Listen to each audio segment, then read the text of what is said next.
Hi everyone, it's Emma, otherwise known as Gazette Girly, and either welcome or welcome back to my channel where I mostly talk about zines, which are handmade magazines. So this month was actually my 1 year zine making anniversary, so I thought it'd be really fun to do a kind of big video where I go through the zines I have made this month, share with you my top 3 favourite zines I have ever made, and then also do a little zine Q&A.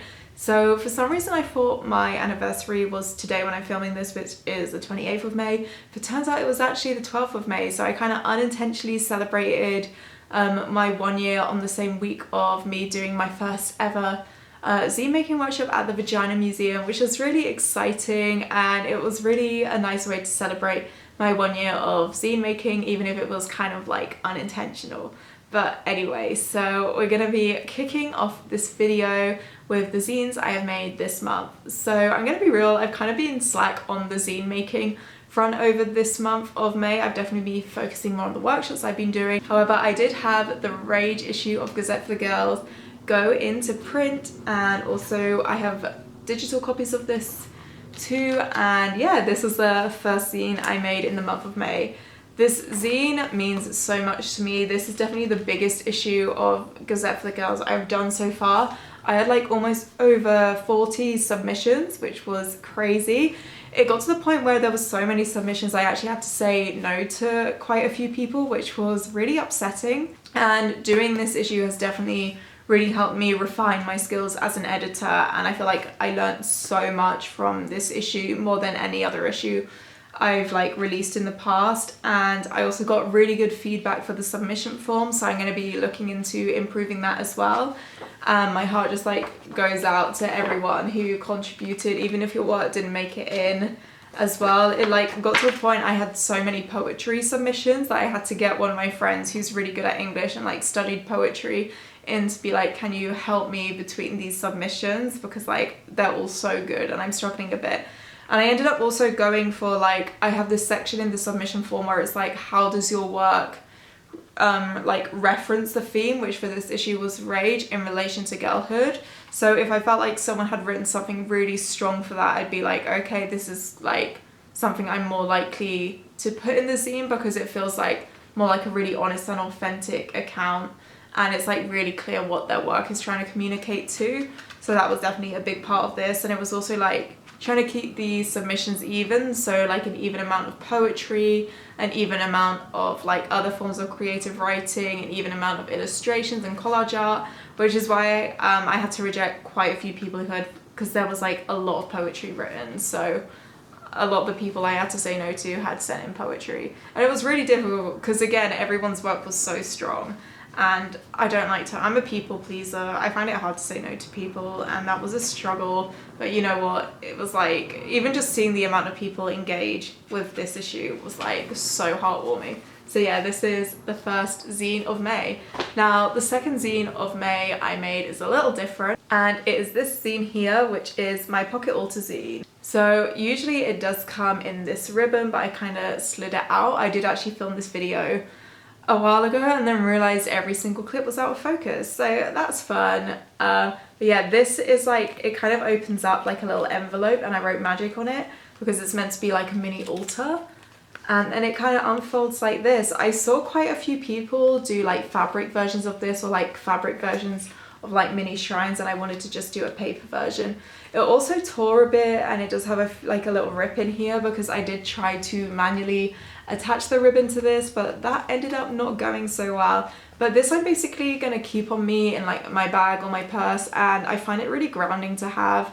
I feel like it's a bit of a reflection of like my values and almost my soul. Like we've got create, be more whimsy, give out what you most want to come back, choose to see, which is this whole idea of being curious. And I definitely feel like my curiosity about the world has grown since I started zine making. And then it's like power and kindness, radical sensitivity. And then I also wrote love on the back, and there's like a butterfly here because they're one of my favorite animals. And also when I'm stressed, I'm actually like, not to be typically British, but I do love my tea. I love a good cuppa, and I found this like really cute little tea sticker, which I stuck to the top of the envelope, which also makes me feel grounded. And I like that I could like kind of link this in with my favorite drink. So yeah, these are the zines that I made in May. Now this is gonna get a little juicy because I've decided to kind of celebrate my 1 year of zine making that I'm gonna pick out and do a little talk through of my top 3 favorite zines I have ever made. To make this process a little easier, I have decided I'm not allowed to include any of the digital zines I have made. This isn't to like exclude digital zine making in the slightest. It's just I started my process of zine making through analog zine making, and it feels like a little bit more authentic to my style, though I do love some of the digital zines I have made. And I'm also going to be doing this in order, so it's going to be 3rd place, 2nd place, and then 1st place. So let's get into it. So if you can have a drum roll please. In 3rd place, my all-time favorite 3rd zine is Big Sky.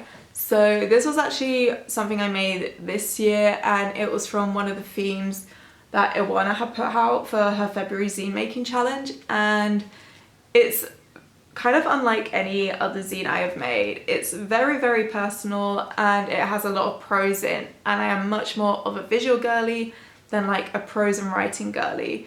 And basically last year in July we adopted this gorgeous basset hound called Willow. She was like just like a dream come true. Me and my brother especially, we've always wanted a pet dog, and then we finally had one, and she was just like the love of our lives. And oh my gosh, she was in love with my brother. I have never seen a dog so infatuated and in love with and obsessed with a human.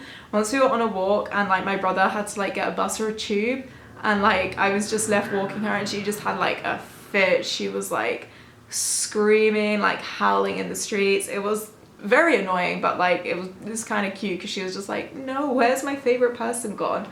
But unfortunately, even though we didn't have her for a very long time, she had like some chronic health conditions, and I think it was like liver failure, and like her health deteriorated very quickly, and there was just 1 week where she was just shaking in pain.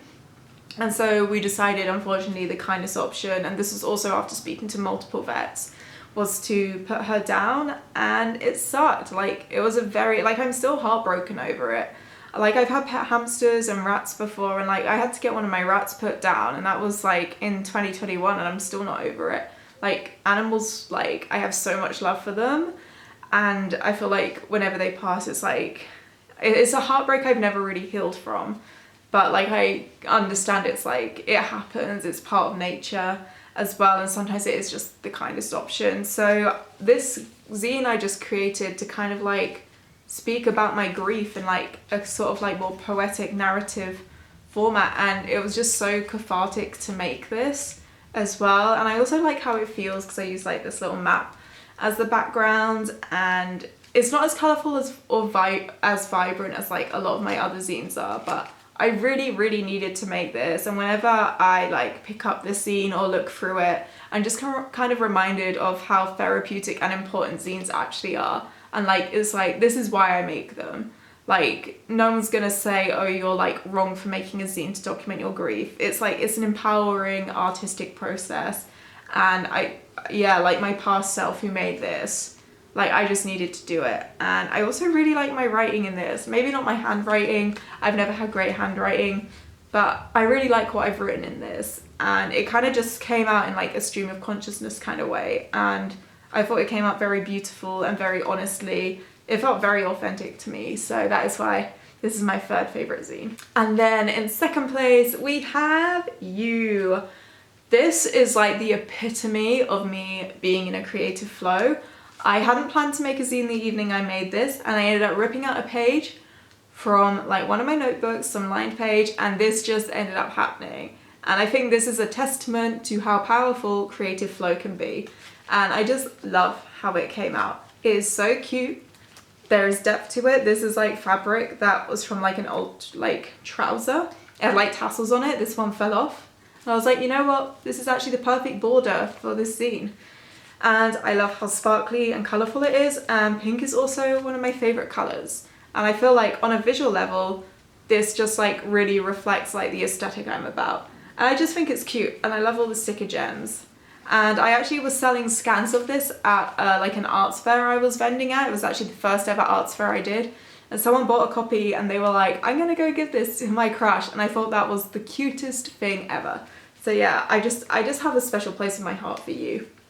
and for you. So yeah, that is why this is my second favourite zine. And then in first place we have the zine that started it all, and that is Play.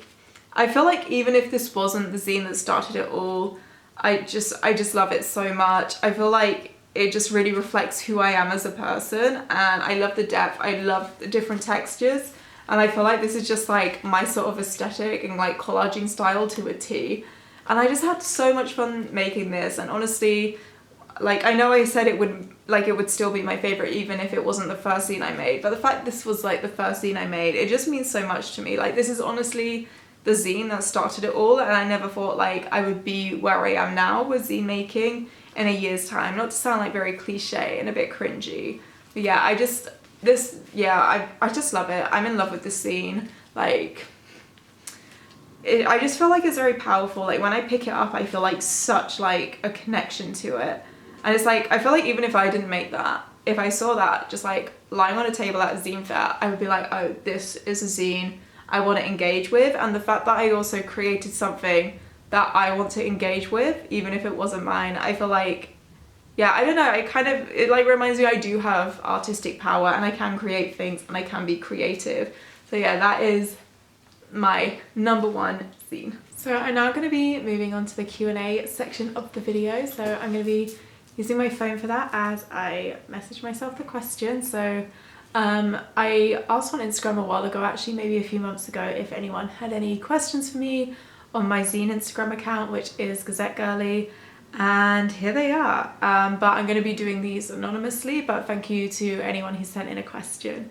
So the first question is, where did you come up with the term Gazette Girly, and what are your future plans? So in general, I'm a big fan of alliteration, and when I was younger I also got called girly a lot, and that's also kind of why I made Gazette for the girls, because I was almost like ridiculed for being girly, for liking girly things, and I feel like we still live in a world where it's kind of like girly things are seen as lesser or less empowering, or it's like if you like something that's girly, you're not like as smart or as strong as someone who likes something who's more masculine. And I kind of just wanted to reclaim that part of myself. And then I'm also like, I like researching, like kind of using a thesaurus basically. So I was like looking up other words for like magazines, other words for like newspaper, and I saw the term Gazette. And I really like the idea of pairing that with the term girly. Again, as I mentioned, I'm a big fan of alliteration, and that's kind of how Gazette Girly just came into existence. In general, I'm quite good of thinking up names for things too. Like, I'm a bit of like an idea generator kind of person, and so it didn't take too long to do. And I feel like as well, it just kind of reflects who I am. Like, I feel like if someone asked me what my Instagram for my zines were and I said Gazette Girly, I feel like they're like, oh yeah, like that kind of makes sense for you. Like, I see you being Gazette Girly, and it just resonated, and that's, yeah, where I came up with it. And for future plans, so I would love to continue to facilitate workshops. I love the idea of working with like bigger arts organisations within the UK. I would love to work with Tate. I would love to work with the Barbican or the V&A, or like some museums as well, just like other art galleries. I think that would be a really fun opportunity, but for now, like in the nearer future, it's just like refining my facilitating skills and just like improving them and hosting like smaller workshops. I'm really hoping I'll be able to do something with the Vagina Museum again as well. It was such like an honor to be able to work with them, like big fan, and I was like really happy because I just kind of pitched the workshop idea on a whim. Like, I did a lot of research for it, I put together like a whole pitch. It's just more like taking the ability to trust myself and just send the email. I'm like, the worst that happens is they say no, and you know what, that's okay. So that is one future plan, and then also just like continue to refine my editing skills for Gazette for the Girls.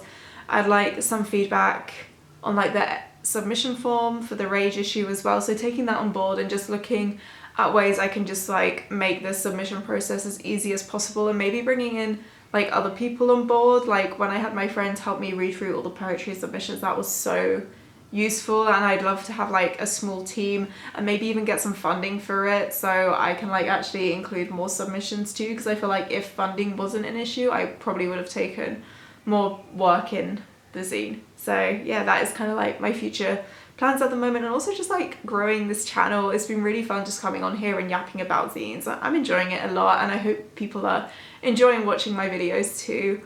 And the next question is, where do you purchase your craft and mixed media stuff? Do you buy new or secondhand? So I have brought some things new in terms of like craft stores. I have gone to Ryman's, Hobbycraft and The Works. I feel like their supplies are really good, and I really like their stickers too. And then I actually found a lot of really good scrapbooking supplies, and also some really good like fun stamps to like do marking with on both Etsy and Vinted, and I'm trying to like mostly shop secondhand when I can as well. There's also some really nice sticker sheets I've seen on Vinted too, so they're kind of in my favorites list. But yeah, I try mostly buy secondhand. This question was really interesting, and I feel like this would be like a question for a whole other video because it's on zine history, and that is, did zine culture really begin in the 70s with the English punk movement, or was it about before? So to kind of answer this short, it was about before, and it didn't begin in the English punk movement, but I feel like it definitely grew in popularity in like the English punk movement around the 70s, and then was kind of like increased in popularity through like the grunge and riot girl movement as well. And honestly, when I was researching into this question, I actually found that there wasn't like much on like specific UK zine culture history. So if anyone knows quite a bit on history, on like zine history within the UK, please like share some facts in the comments. However, I will say like it's often written out of a lot of zine history, but zines actually began in the Harlem Renaissance. There's a lot of misconception that like the origins of zines was like in the 1930s with like from like sci-fi like fanzines, stuff like The Comet, which was created by the Science Correspondent Club. Sorry, I'm like reading off my phone because I got some notes on this. And this kind of served as a fanzine where people would like discuss science fiction through like print media. But it was about before this, and in the Harlem Renaissance, people would create what was known as little magazines, which were basically zines to give like this marginalized community and people of color a voice through these publications, because they weren't getting voices in mainstream media at all. But I definitely feel like with more underground like music subcultures, like rebelling against like mainstream media was very important for these subcultures as well. And then it kind of just like sparked the growth in like that DIY print. I'll link some really good articles in the description as well that like talk a bit on zine history, and the article that actually like acknowledges that the Harlem Renaissance was where like zines began. It was a really interesting read. There's also a really good video on Bratty Breeze. She's like another zine maker who has a really lovely YouTube channel on this platform. I think she's done like a history of zines video too that I'll also link. But I feel like to fully answer this question, it would be like an entire video in of itself, because there is just so much history there. And if I've made any errors in that statement, like please correct me, please let me know. I'm not a historian. I read a few articles, pulled some points, put this together, and also I'm trying to keep the Q&A section kind of brief, otherwise this is going to be a very, very long piece of content. And the next question was, could you do a walkthrough of your Gazette for the Girls printing process? So when I was putting together the final parts of the Rage issue, I actually filmed this, and then my SD card reformatted and deleted every single thing on there, and then I just had a meltdown, and I had like filmed it like going into print, and it's like I just don't have the funding to like print any more issues at the moment either, and I was like, I've just lost all this content that I was gonna like create a video on my printing process for. However, I thought it'd be really fun for the next community issue to talk from the process from like the beginning of coming up with the theme to the printing process. So I will be doing that in like another video, but I edit everything in Canva, and then I print through Mixam, and I will link Mixam in the description as well. They're a really great printing service that I really like using. And then the last question I got was, I want to put on a zine making event, do you have any advice? So I definitely feel like having prompts for your event is super, super helpful. This kind of serves as a guideline for you, and it's kind of like, it shows what you're offering other people with your zine making event. And if someone comes in and they've never made a zine before, having prompts there can like be very, very grounding for people, and kind of just give them like a bit more of an idea of what they could create a zine about in that environment. And I think as well, if people can see that you're passionate about like the event you're putting on and like sharing your love for zines, that will really resonate with people. Like, I don't feel like you need to be a super extroverted, overly confident person to facilitate a workshop either. I'm very much more introverted and I get really bad social anxiety.